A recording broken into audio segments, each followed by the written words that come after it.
Welcome to Cabsat TV here in Dubai for 2014, and very, very pleased to welcome to our studio hub here Tom Cordiner, Vice President for International Sales at AVID. Welcome to the studio. And Mark Sanger from, well, himself, film editor. I suppose so, yeah. Obviously a great connection with AVID, and we'll come on to that in a second. Cabsat, your first time here? Absolutely, yeah. For me, a great pleasure. We're not normally allowed out of our little caves, and there are people walking around here, and there's life, and not only is there life, but there's technology, and it's exciting. There's people talking about technology. I'm sure you guys do these trade shows all the time, but for the likes of me, this is a really interesting place. Every corner you turn, there's something different going on.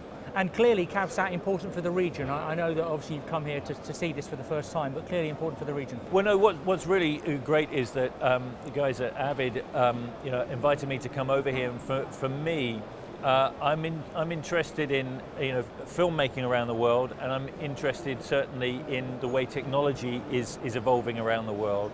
And so my first time in Dubai, my first time at a trade show, for me, what's just intriguing is just seeing how not only how people do things differently, but also how things are evolving. So it's it's very exciting. And as you say, here with AVID, Tom, AVID becoming the editing solution of choice.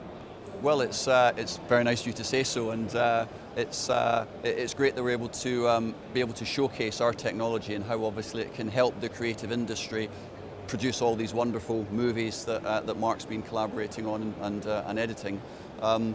The region for us in the Middle East is a very exciting one. It's one of our biggest sort of trading regions, and we work with a whole host of companies here, both post-production companies, some educational institutes, but also obviously the major TV broadcasters that are based in this region. And it's not your first time here at Cabsat, so you clearly see the benefits of this event, and it's celebrating its 20th birthday this year, and how it's going to grow in the future.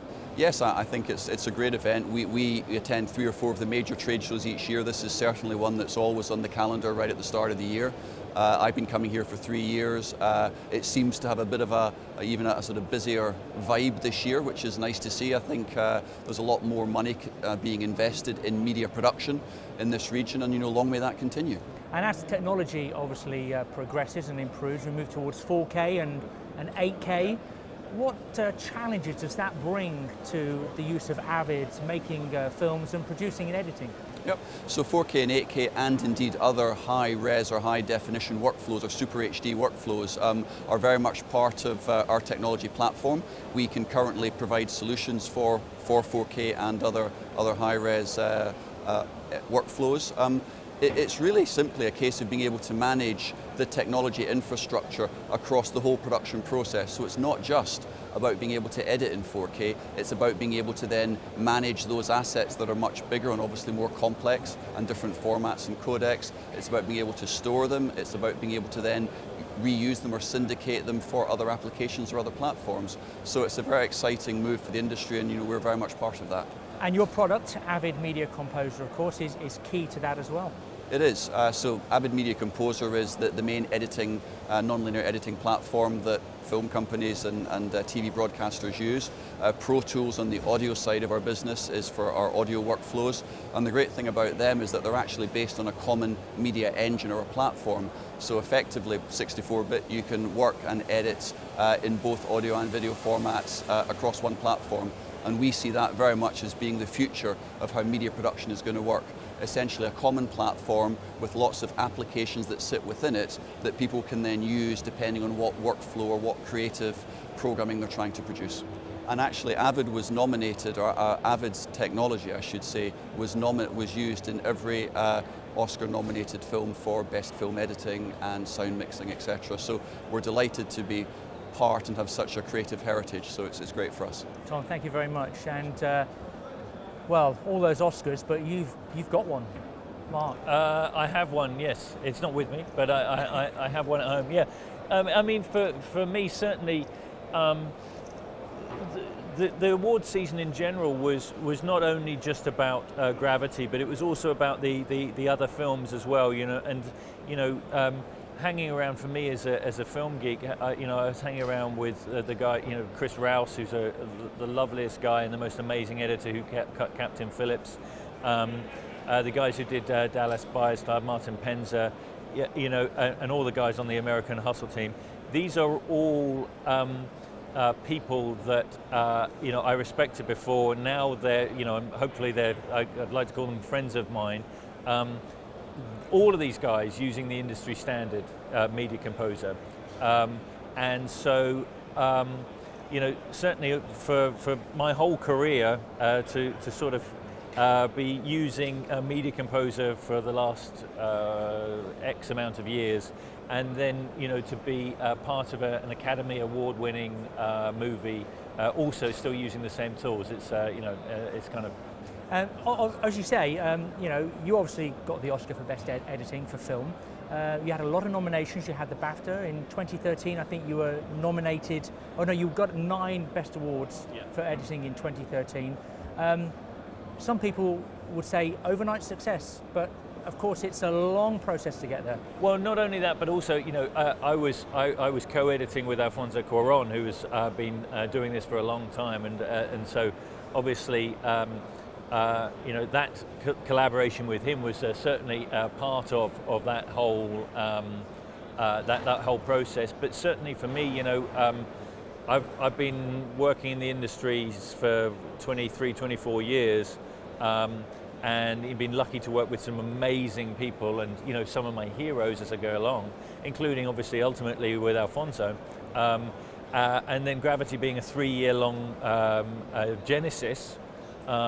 And then finally concluding, and then I went off and did another film for a year before Gravity even came out. So actually Gravity seems, in the scheme of things, to be kind of something we did a long time ago that people have only just recently seen. So it's a little bit surreal. Now everyone's been talking about Gravity as how complicated, how groundbreaking it was to make. What challenges, and that's just for the actors, and, you know, we've seen all the behind the scenes, the lighting rigs and the mobile cameras and the motion capture, but what individual challenges did that present to you as a film editor?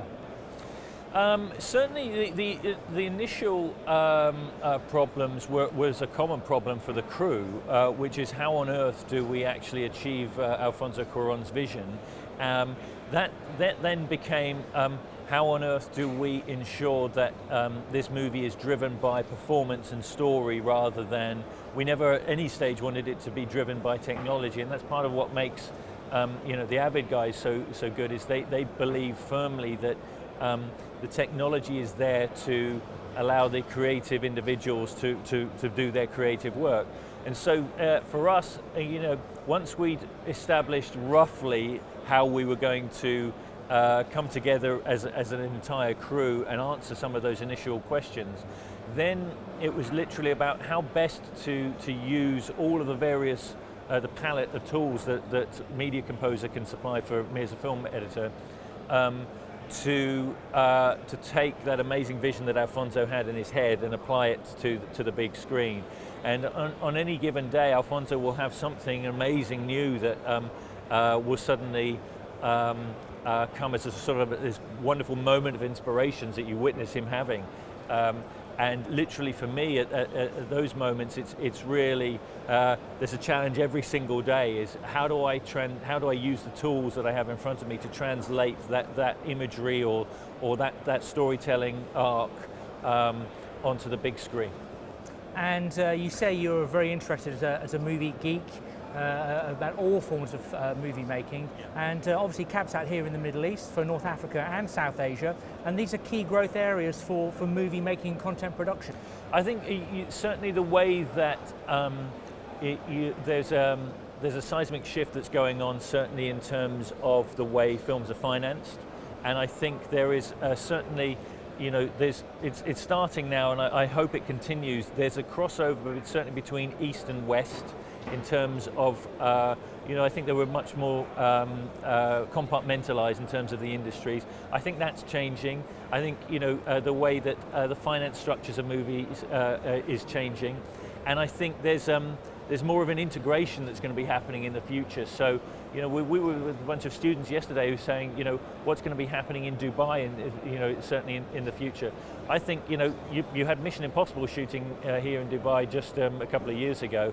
I think that's just the beginning, and I think the same thing goes across the rest of the East as well. You know, certainly technology is obviously firmly footed here, and I think once the financial infrastructure and the technology all comes together, film production around the world will become something, hopefully, a lot more global and not necessarily based in any one particular place. And for the next few years for you, what's the next production we can see with the Mark Sanger name on the back? Next production will be Mark Sanger Sleeping for several weeks, if not months. Mark Sanger taking some time out to do the most important things in life, like have some time with his family. But then, you know, beyond that, for me, something that is going to be have some, hopefully some creative, artistic integrity, but also ultimately something for me, you know, it's that collaboration with the people that you work with. And, you know, my assistant, Tanya Goding, you know, some of the team, Debs Richardson, you know, these guys turning up to work and not only sharing in that sort of creative experience, and the technical side of things, but also that sort of that common unity that we have as film crews. That's part of the reason we all do it. Okay, Mark, thank you very much for your time, and congratulations on the Oscar. Thank you very much. And Tom, thank you very much as well from AVID. I hope you have a great rest of Cabsat.